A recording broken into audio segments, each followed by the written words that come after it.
ভারত বাংলাদেশের উপরে বিগত দিন থেকে যেভাবে শোষণ করে আসছে তারা এখন শোষণটা বন্ধ হয়ে যাওয়ার কারণে বাংলাদেশের উপরে হস্তক্ষেপ শুরু করে দিয়েছে এবং তারা ভারতের পানিগুলো বাংলাদেশের উপরে ছেড়ে দিয়েছে। এখন বন্যপ্রবণিত এলাকার মানুষ দুর্ভোগে। সেই ক্ষেত্রে আমাদের কি করণীয়? এখন আমাদের করণীয় আমরা ভারতকে বলবো আমাদের স্বাধীন সার্বভৌম দেশ সেখানে যাতে তারা হস্তক্ষেপ বন্ধ করে, আর তা না হলে আমরা সেটা মোকাবেলা করব। সেটা কিভাবে সম্ভব? একটু সেটা আমরা আন্তর্জাতিকভাবে, যেহেতু আমরা আইন বিশ্বাসী, আমরা আইনের মাধ্যমে সেটা মোকাবেলা করি। তারা বলছে যে আমরা সংখ্যালঘুদের উপর হামলা চালাই, বাংলাদেশের মানুষ আমরা সংখ্যালঘুদের হামলা চালাই। আপনারা যারা সাংবাদিক জার্নালিস্ট আছেন আপনারা দেখেন, সংখ্যালঘুদের উপরে কথা বলেন, তারা কি বলে তাদের মতামত নেন। আমরা সংখ্যালঘু বলতে কোনো কিছু নাই, সবাই আমরা বাঙালি, আমরা এক হিন্দু ভাই, আমাদের কোনো ভেদাভেদ নাই।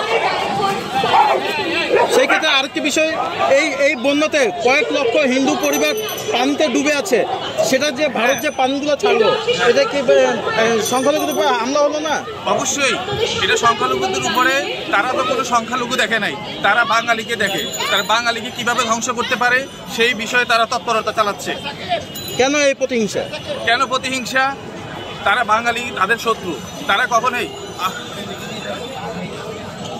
India is not friend, India আমাদের কখনো বন্ধু ছিল না, তার প্রমাণ তারা করে দিয়েছে এই বন্যায় পানি ছেড়ে। তারা তো গণমাধ্যমের কাছে বলে যে তারা আমাদের ভাই ভাই।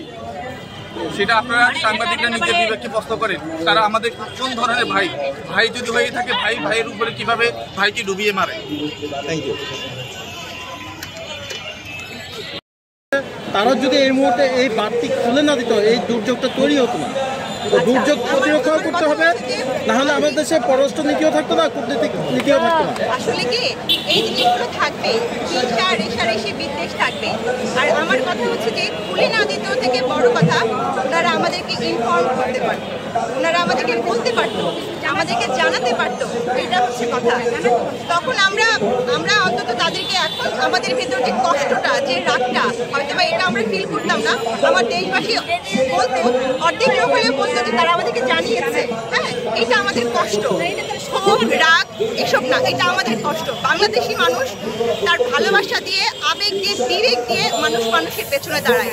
বাংলাদেশি মানুষ অন্য দেশের পেছনে গিয়ে দাঁড়ায় না।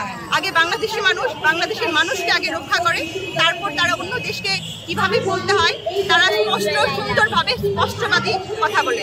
তারা খুঁজায় না, তারা মানুষের ক্ষতি করে না। Thank you.